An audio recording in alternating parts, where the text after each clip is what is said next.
नमस्ते विद्यार्थी मित्रों। धोरण 8 विषय हिंदी पाठ 5 सवाल बाल मन के जवाब डॉक्टर कलाम के। साहित्य प्रकार से साक्षात्कार। विद्यार्थी मित्रों, भाग 1 में આપણે આ પાઠમાં શું આવે છે તેના વિશે અભ્યાસ કરેલો કે ભારત के भूतपूर्व राष्ट्रपति डॉक्टर अबुल पाकिर जैनुलाब्दीन अब्दुल कलाम एक वैज्ञानिक है। अब्दुल कलाम नु पूरुं नाम डॉक्टर अबुल पाकिर जैनुलाब्दीन अब्दुल कलाम है, एक वैज्ञानिक है। भारत के आधुनिक क्षेपणास्त्रों के निर्माण तथा प्रक्षेपण में उनका बड़ा योगदान रहा है। डॉक्टर कलाम बहुत ही सरल स्वभाव की व्यक्ति है। बच्चों से उन्हें बड़ा लगाव है। इस पाठ में बच्चों ने उनसे विविध विषयों पर प्रश्न पूछे हैं और डॉक्टर कलाम ने उनके उत्तर दिए हैं। भाग 1 में આપણે બાળકોએ પ્રશ્ન પૂછેલા અને તેના ઉત્તર છે, તેના જવાબો છે એ ડૉક્ટર કલામે આપેલા, તેના વિશે આપણે અભ્યાસ કરેલો।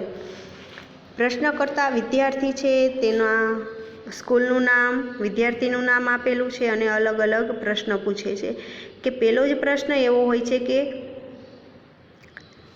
ડૉક્ટર કલામના બાળપણની ઘટનાના જવાબમાં તેમના યાદગાર પ્રસંગો કહે છે ડૉક્ટર કલામ।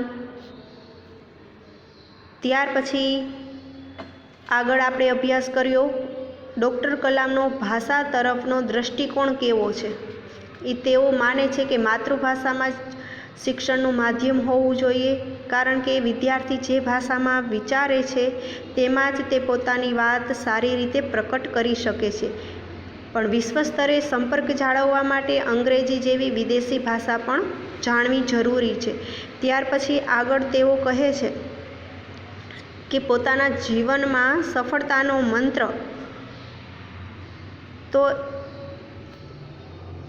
સફળતાનો મંત્ર આપતા કહે છે કે તમારે પહેલાં તો વિચારવું જોઈએ કે તમારે શું બનવું છે।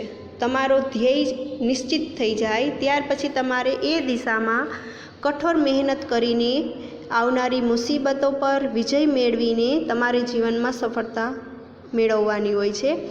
સામાન્ય રીતે આર્થિક સ્થિતિના બાળકો પણ સખત પરિશ્રમ કરીને પણ સાહસથી આગળ વધીને મોટા માણસ બની શકે છે। ત્યાર પછી એક વિદ્યાર્થી આગળ પ્રશ્ન પૂછે છે કે ભારતની સામે સૌથી મોટો પડકાર કયો છે। તેના ઉત્તરમાં કહે છે કે 2020 સુધી દેશને એક વિકસિત રાષ્ટ્ર બનાવીને 1 અબજ નાગરિકોને સુખી કરવાનું કામ આજે આપણી સામે સૌથી મોટો પડકાર છે।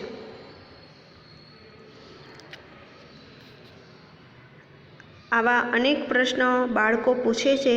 ત્યાર પછી પેજ નંબર 30થી ભાગ 2ની શરૂઆત કરીશું વિદ્યાર્થી મિત્રો। તો દરેક વિદ્યાર્થી પેજ નંબર 30 ખોલીને તૈયાર રાખે। પ્રશ્નકર્તા રોહિત ચતુર્વેદી, કક્ષા 11, ઇસ્લામિયા ઇન્ટર कॉलेज इटावाથી તે પ્રશ્ન પૂછે છે कि आप कहते हैं कि भारत 2020 तक विकसित राष्ट्र बन जाएगा, पर निरंतर बढ़ती जनसंख्या और बेरोजगारी इसे संभव होने देगी। तेना जवाबમાં डॉक्टर कलाम कहे छे विकास स्वयं जनसंख्या वृद्धि को रोकने की अचूक औषधि है।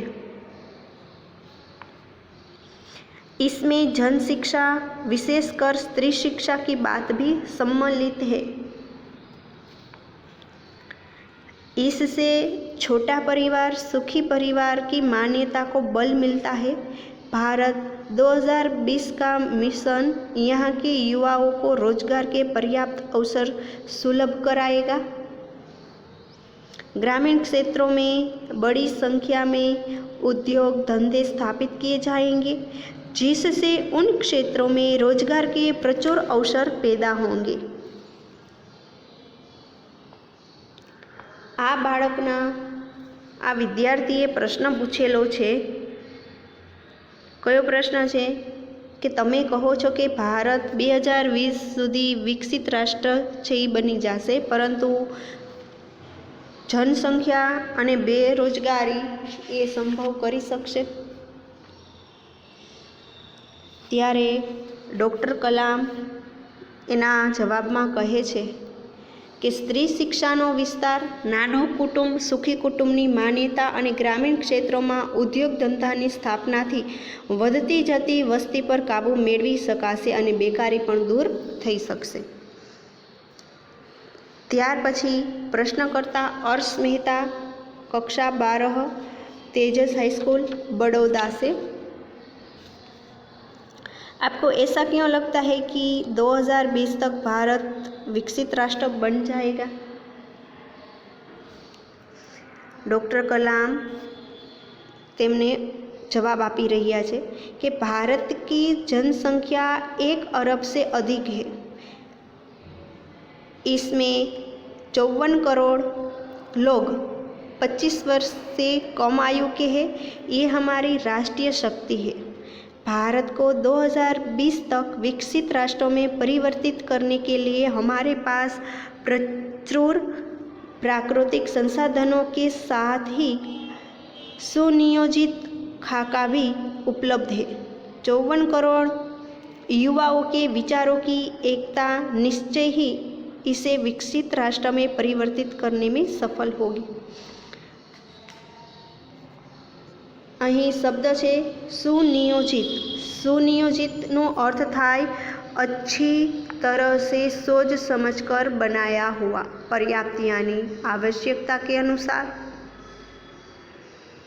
मान्यता यानी स्वीकृति, यहाँ विचार अचूक, व्यर्थ न जाने वाला, निश्चित.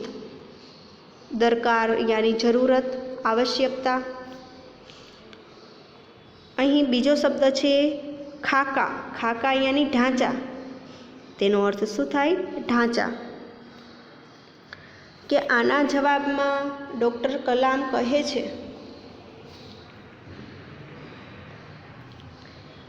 કે આપણા ભારત દેશની જનસંખ્યા છે 1 અરબથી પણ વધારે છે અને એમાં 54 કરોડ લોકો છે એ 25 વર્ષથી નીચેના વર્ષના છે. તો આ એ આપણી રાષ્ટ્રીય શક્તિ છે અને આ બધા વ્યવસ્થિત રીતે આયોજન કરે તો અને આટલા બધા વિચારો ભેગા થઈને ભારતને એક વિકસિત રાષ્ટ્રમાં પરિવર્તન કરવામાં એ સફળ થશે. ત્યાર પછી પેજ નંબર 31 પર છે પ્રશ્નકર્તા એસ કાર્તિક, कक्षा 12, अमर ज्योति इंग्लिश स्कूल, बंगलुरु. विद्यार्थी प्रश्न पूछे छे कि कई छात्रों के बड़े बड़े लक्ष्य होते हैं पर आर्थिक तथा अन्य समस्याओं के कारण वे इन्हें प्राप्त नहीं कर पाते. वे अपना लक्ष्य आखिर कैसे प्राप्त करें? आ विद्यार्थी प्रश्न पूछे छे कि घणा बधा एवा विद्यार्थीओ छे जे मोटा मोटा लक्ष्य હોય છે એના પર, પણ આર્થિક સમસ્યા અને બીજા અનેક મુશ્કેલીઓને કારણે તેઓ પોતાના મંજિલ સુધી, પોતાના લક્ષ્ય સુધી પહોંચી શકતા નથી. તો આવા જે વિદ્યાર્થી છે પોતાના લક્ષ્ય સુધી કઈ રીતે પહોંચી શકે તેના જવાબમાં ડૉક્ટર કલામ કહે છે કે સ્કૂલ में पढ़ाई में अच्छा प्रदर्शन करने पर छात्रवृत्ति प्राप्त होगी, यानी शिष्यवृत्ति. साथ ही उच्च शिक्षा के लिए बैंकों से ऋण लेने हेतु पात्रता भी बनेगी. जीवन में ऊंचा लक्ष्य निर्धारित करने पर बाधाएं तो आती ही है. हमें कठोर परिश्रम और उत्कृष्ट कार्यों से, उत्कृष्ट यानी श्रेष्ठ, उत्तम कार्यों से इन्हें पराजित करना है होगा. विघ्न बाधाओं से व्यक्तियों को पराजित नहीं होना चाहिए. आ जवाबમાં ડૉક્ટર કલામ કહે છે કે સ્કૂલમાં વિદ્યાર્થી સારી રીતે અભ્યાસ કરે છે, સારું પ્રદર્શન કરે છે તો તેને શિષ્યવૃત્તિ પણ મળે છે અને સાથે સાથે ઉચ્ચ અભ્યાસ માટે પણ બેંકોમાંથી તે લોન લઈ શકે છે અને જીવનમાં ઊંચું લક્ષ્ય ધરાવનાર દરેકને અનેક મુસીબતોનો સામનો તો કરવો જ પડતો હોય છે. એ આપણે કઠોર પરિશ્રમથી અને એક શ્રેષ્ઠ કાર્યથી આપણે તેને એ જે મુસીબત આવે છે, બાધાઓ આવે છે તેને નિષ્ફળ કરવાનું છે, પરાજિત કરવાનું છે. અને મહેનત કરશો તો એ સારી રીતે સફળતાપૂર્વક તમે એને પરાજિત કરી શકશો. ત્યાર પછી પ્રશ્નકર્તા છે મિથુન કે દ્વિતીય વર્ષ બી લેવલ AICT अमृतापुरी. ये प्रश्न पूछे छे कि भारत को विकसित राष्ट्र बनाने में राजनीतिज्ञ की क्या भूमिका होनी चाहिए. कि भारत ने एक विकसित राष्ट्र बनावा माटे राजनेताओं छे तेनी भूमिका शुं होवी जोईए. तो तेओ कहे छे कि जिम्मेदार राजनीतिज्ञ दूरदर्शितापूर्ण नीतियाँ बनाता है. दूरदर्शिता यानी दूर की बात सोचने का गुण. दूर की बात सोचने का गुण. महात्मा गांधी ने निष्ठा के राजनीतिक सिद्धांत को सत्य, अहिंसा तथा निस्वार्थ भावना में ढालते हुए ब्रिटिश शासकों के विरुद्ध अपनी लड़ाई छेड़ी थी. वर्तमान राजनीतिज्ञों को अपने कठिन परिश्रम, उत्कृष्टता और पारदर्शी कार्यों से, पारदर्शी यानी जिसके आर पार देखा जा सके, स्वच्छ कार्यों से मार्गदर्शन देना होगा. साथ ही गरीबी रेखा से नीचे रहे लगभग 26 करोड़ भारतीयों के उत्थान के लिए भी कार्य करना होगा. एना माटे पण कार्य करवू जोईए. आ जवाबमां कहे छे कि डॉक्टर कलाम साहेब कहे छे कि आपणा नेताओए कठोर परिश्रम अने पोताना उत्कृष्ट तेमज पारदर्शक कामों द्वारा लोकोनो विश्वास प्राप्त करवो जोईए. तेमणे गरीबी रेखानी नीचे जीवता लोकोनी उन्नति माटे प्रयत्न करवा जोईए. त्यार पछी प्रश्नकर्ता छे श्री नंदिता सुबी, तृतीय वर्ष MGR इंस्टीट्यूट चेन्नई. ये प्रश्न पूछे छे कि रक्षा की दृष्टि से विजन 2020 का लक्ष्य पाने में महिलाओं की क्या भूमिका हो सकती है.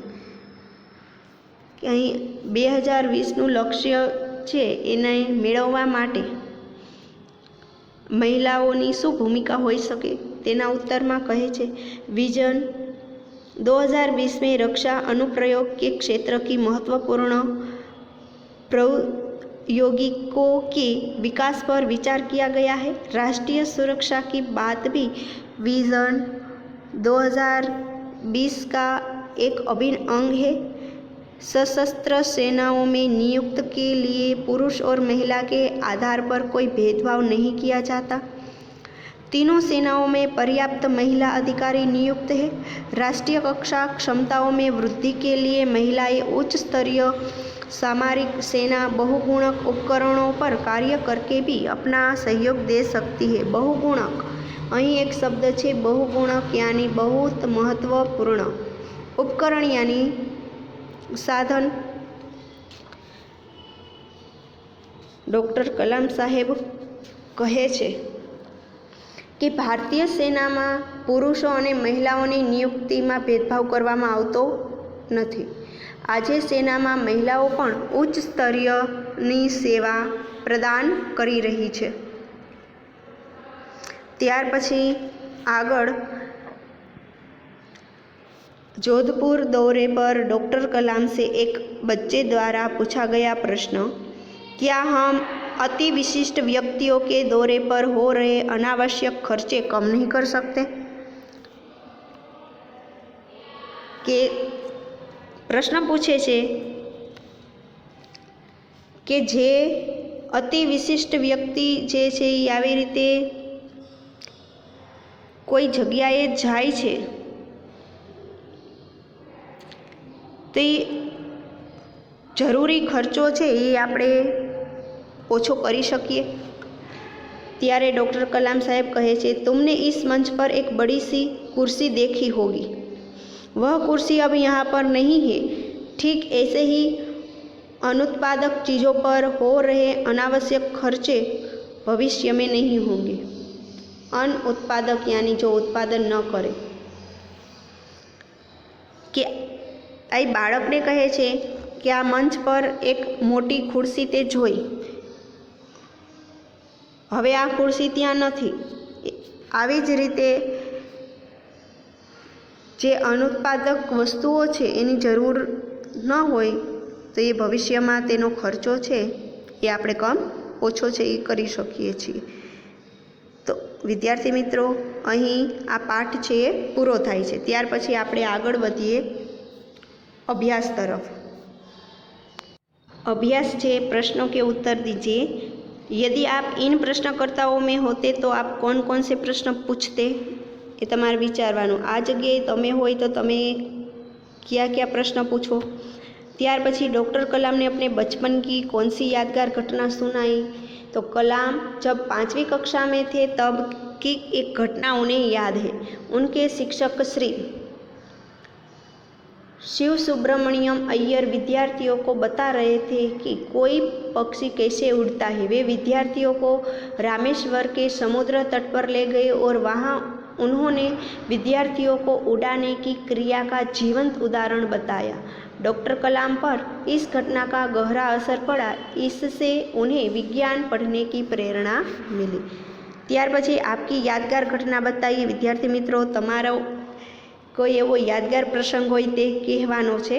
अपना लक्ष्य प्राप्त करने के लिए आप क्या क्या करते. तमे मंजिल सुधी पहोंचवा माटे तमे शुं करी शको, केवा कार्य करी शको. त्यार पछी किसी को मुसीबत में देखकर आप क्या करते हैं. पोताना विचारों अहीं रजू करवाना छे. प्रश्न 2, परिच्छेद को शुद्ध रूप से पढ़िए और सुंदर अक्षरों में लिखिए. व्यायाम करते समय कुछ सावधानियां बरतनी चाहिए. प्रातःकाल शौचादि से निवृत्त होकर खाली पेट व्यायाम करना चाहिए. व्यायाम के समय शरीर के सभी अंग प्रत्यंग प्रभावित होने चाहिए, अन्यथा अंगों की सुडौलता एवं शक्ति में असंतुलन आ जाता है.